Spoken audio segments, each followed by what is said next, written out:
Hello all, this is my video that intends to replace my Presence at webinar. It's talking about the ideas of marking as English teachers. I've got several ideas about marking and why I think English teachers need to talk about it. I then talk about several techniques of marking that I've picked up over the years. Some are generic, some are relatively new and innovative, and I try to tie them together. Many of these ideas have been broached on the HPL course, deepened, discussed, and I hope that this video will be useful for you to see in regards to looking at your own marking. And so several years ago, probably on a Sunday night when I was marking something like 100 books, I decided to question how what I was doing with my marking and the time I was taking then and the other things in my life, professionally and personally, I was having to deprioritize to do this marking. I decided to question how that was, whether that was effective and what it was actually achieving. I had these 10 questions that I came to ask myself. The first question or reason is that marking as an English teacher is epic, it's massive. I read how English teachers mark 40% more than any other teacher. Jeff Barton, esteemed head teacher and blogger, and other things, very funny guy if you do meet him, says that English teachers should mark for 10 hours a week on average. Point number 2, marking as English teacher is vague. I have seen stand-up rows between teachers and subject examiners based upon definitions of grades, and this is even between grading in the same band. This is because the terminology used, of course, in marking is vague. In the AQA, I remember that the AA star was termed to be sophisticated. The B was termed to be assured. And I know that with Cambridge and Edexcel, the equivalent definitions of what makes a B grade or an A grade or similar reference bands are again vague. And this leads on to point 3, which is that therefore marking is contentious. By its nature, although it's criteria based, the criteria isn't non-reference to anything. It's ideal, and what makes an A grade in one board should make an A grade in another board, but it's not tangible, at least not entirely. However, point 4, English is a core subject.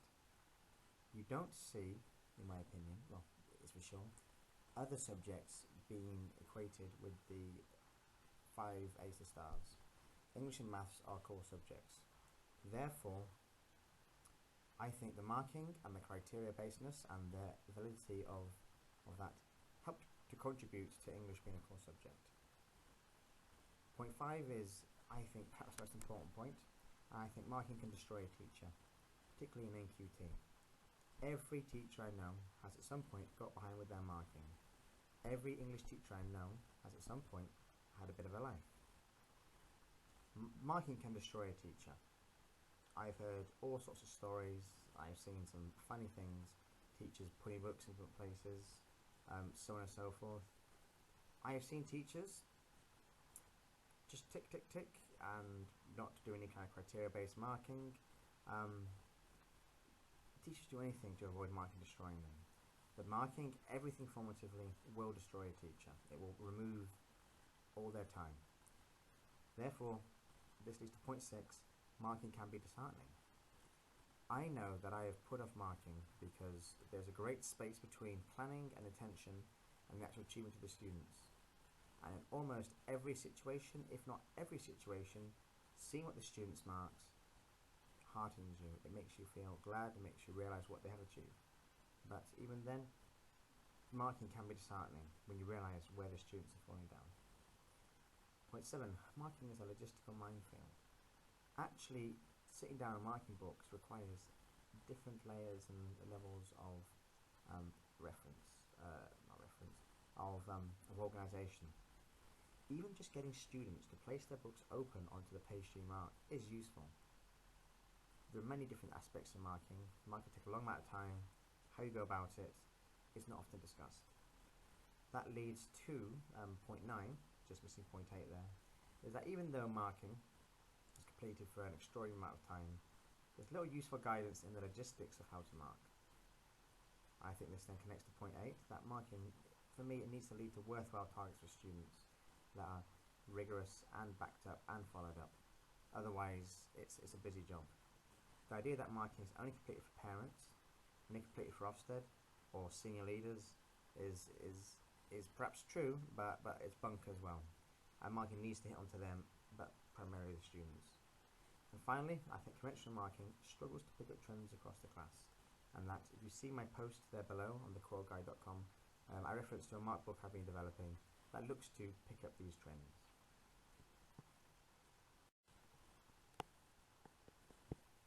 So here I list the variety of techniques of marking that I've picked up and I've developed from this course and elsewhere. Now ideally, there could be a situation where if you clicked onto any of these points, you can then go straight to that type of marking. But unfortunately, this video and the fact I'm not going to deprioritize other stuff that I want to do on the evening making this mean that you'll have to look through the video or flick through it as you want to. The prime aspect of my marking, upon which everything develops, is the part in the middle, the asynchronous dialastic marking, which again, you can find on my website.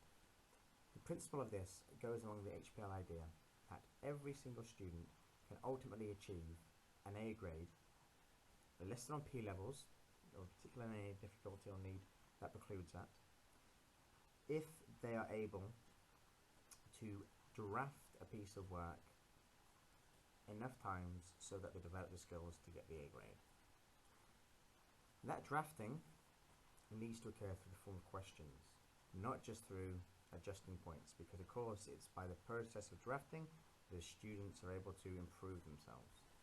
If you look at the Moving English Forward document by Ofsted, amongst the usual generic ideas of needing to focus on spelling and handwriting, it makes the worthwhile point that not enough English lessons are based around extended writing and redrafting.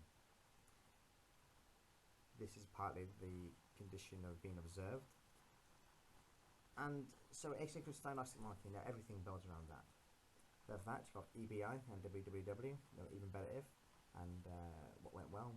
That's your generic target setting formative comment aspect. Beneath that, on the sides, we have the rolling vocabulary sheets and the rolling spelling sheets.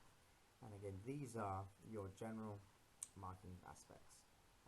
With grammar, the vocabulary introduced, the spelling sheets, and we'll talk a bit about those, and those are sheets that the students maintain. Now in terms of saving time, you have the WWWT, what's wrong with this, the smart video marking in the top left, and the icon marking bottom left. And each of those points will talk about how you can save time with your marking. The bottom right talks about video marking, and that's how you mark with a video using screencasting, and that is much more laborious, but again the results are effective and I believe efficient. So we'll go through these in that in rough order, and hopefully you'll find some ideas useful to this, and I will find some useful ideas as I reflect upon it. As I said before, you can find a more detailed post on this elsewhere on my website, but essentially it involves taking a piece of work and then online students have diagnostic marking in the form of questions, often criteria based with rubrics or other criteria that's been given to them, and they revise this piece of work over a substantial length of time. The key point of this, I would say at the bottom, is that it's high expectations. Every student should eventually be pushing towards the A grade quality piece of work. This may take many revisions. Now, I'm going to write a post on my website about how this has gone. Of course, it's not seen every single student gaining and writing A grade piece of work, but I believe in the principle of it. And I believe that with practice and logistics and so on and so forth put into this, and something like Google Drive that actually works effectively, this is possible. The principles of even better if and what went well, 2 stars and a wish, and so on and so forth, is the heart of formative marking. The idea that students need to know what went well in criteria-based forms and what they can improve. I know that more than a few teachers give generic comments in other subjects. I know that these comments could be things such as detail, handwriting, spelling. In some cases, those very things that Ofsted declare need to be focused upon in the Moving English Forward document. However, I believe that the criteria needs to be differentiated and specific to the student. Look at my point 2 there. By making your even better ifs as questions, and students need to respond to this and aim for improvement, you're seeing an actual response to your marking, rather than the idea of marking just being done to impress a parent or so on and so forth. And again, I think the questions can also be used for the what went well, where students reflect on why they've done something, and again causing them to interact with the work, making your marking therefore more efficient, and their improvement, of course, more efficient. As another part of my general practice, I have rolling spelling sheets and rolling vocabulary sheets. The reason for this is because I have struggled to find evidence of an effective spelling program in a secondary school environment. When I say effective, there are spelling programs, of course, and students improve their spelling, but I believe that by the time a student gets to secondary school, unless they're on P levels, unless they have specific learning difficulties, then it's up to us to engage the students with more independent ways of them to understand their spellings. As I say there, my first point, at the moment I correct almost all, if not all, spellings in books. I take some judgment on that. The question I ask myself is this: where else is a student going to be told the correct spelling for something that they're doing wrong? And often I feel, well, I believe that that's my job. Ideally, with a whole school literacy policy, every teacher would do that. But I ultimately correct almost all, if not all, spellings in books with judgment. For me, it's important the students come to their spellings on 3 separate occasions. First one, you have to write spelling 5 times initially. Again, the idea is that they look cover right. Whether they do that or not is not something I always check. They then need to then write that spelling into a spelling sheet, which I can do as part of a starter, but I expect them to do it for homework as well. It's part of the general maintenance of their books. The rolling spelling sheets, which again you can find elsewhere on my website, have 3 columns. First column, the incorrect spelling. Second column, same row, the correct spelling. And third column consists of the rule that the incorrect spelling needed to follow. I have on my wonder list a reminder that every 3 to 4 weeks or so, students commit a starter where they collate with a random group and they decide upon the spelling rules which they either haven't quite understood or haven't applied. The rolling vocabulary sheet is very much along the same lines as the spelling sheet. The purpose of it is to allow students to work their vocabulary, specifically with words used in class that other students may or may not understand. I make much use of the fist of 5, where students vote for confidence with words, giving abstract phrases for each number. So 5 tends to be I can explain what a word means, 3 is I've heard of the word, and 1 is I have no idea what the word means at all. If there's students who have not heard a word at all, it's almost always added to the vocabulary sheet. Again, this is available on my website. The first time I used the vocabulary sheet, I found quite simply that it took a long time. It took almost a whole lesson, about 40 minutes or so, for students to really understand how to use it. There are 4 generic columns. The first is the word written in a context of a sentence.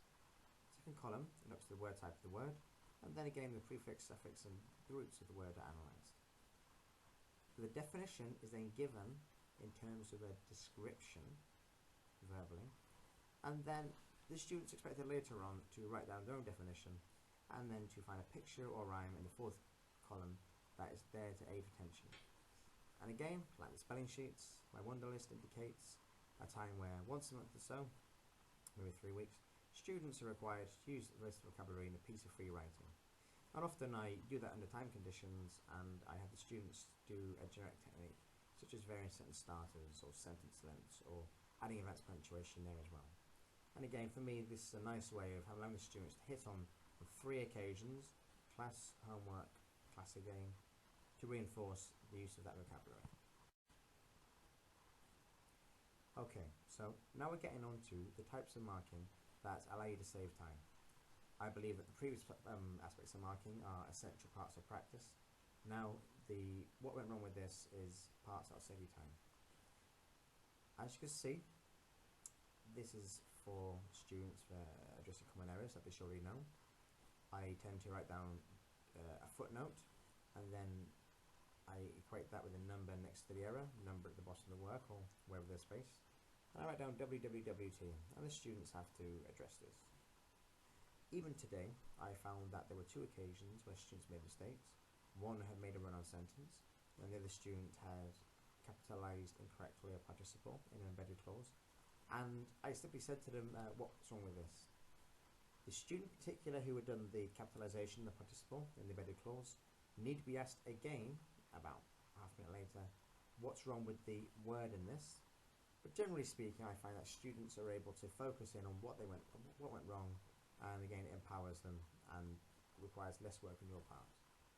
It does of course require judgment on whether the students already know the thing that you're requiring them to adjust, but that's what makes us effective teachers. Okay, so my smart marking or video marking is a current project that I'm engaged in. It's based upon a great website I saw called Grammarly, where if students commit a common error, usually with grammar, you, in the margin of their work, you write down the last part of a URL, which is the address that you type into an address bar in a browser, and that URL will guide them to a specific video that will allow them to do some independent revision on that grammatical topic.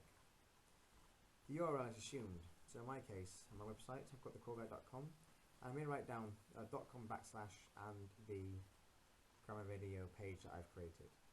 I'm working in conjunction with a few teachers of this environment. I'm going to look at this over the summer holidays and give it the run it needs, and create a series of generic videos and borrow them from YouTube and so on and so forth. That will allow the students to find something that will help them with a generic grammatical topic. Of course, with this, getting students to look at this independently is something else.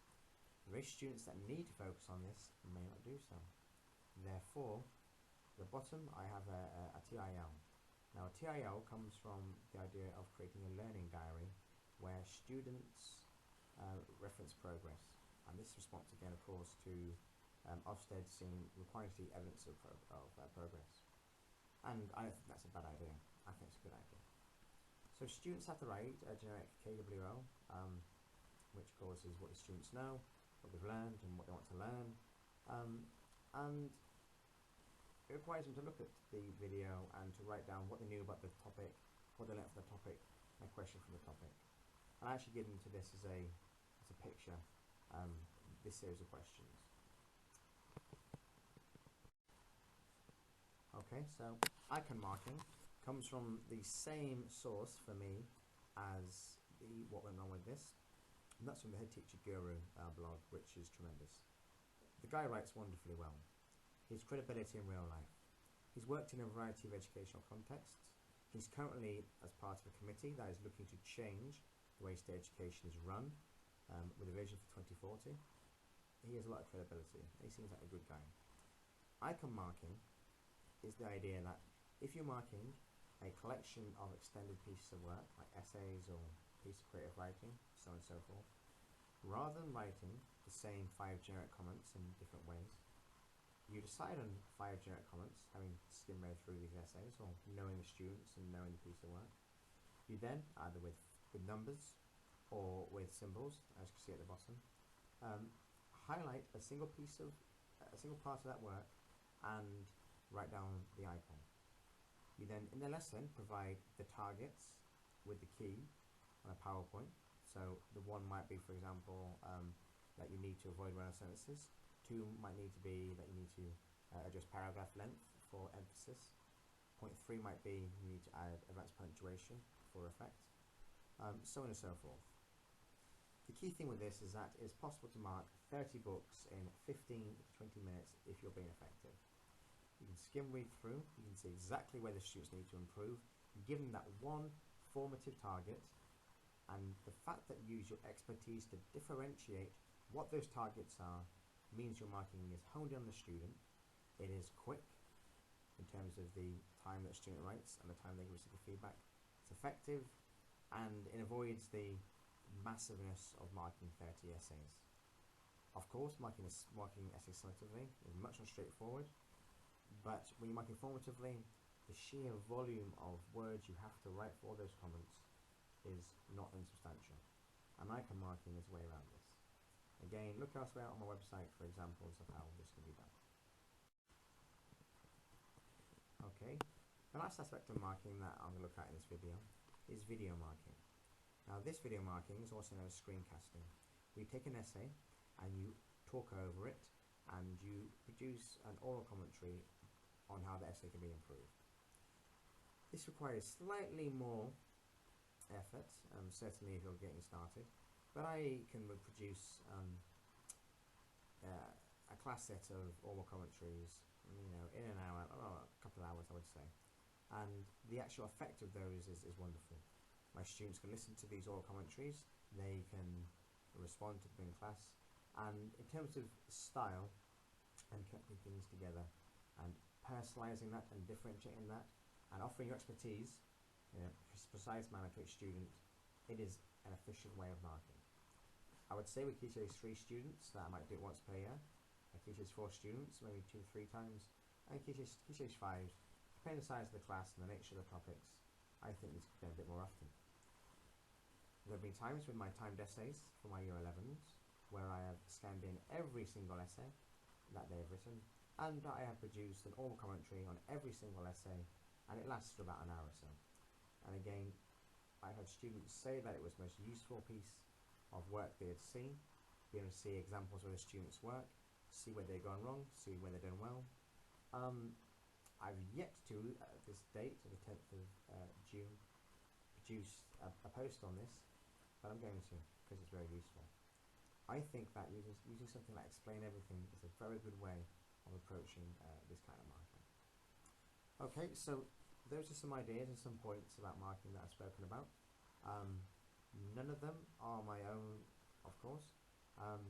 I've adapted them, I've looked to use them, and the biggest thing for me is use your judgment.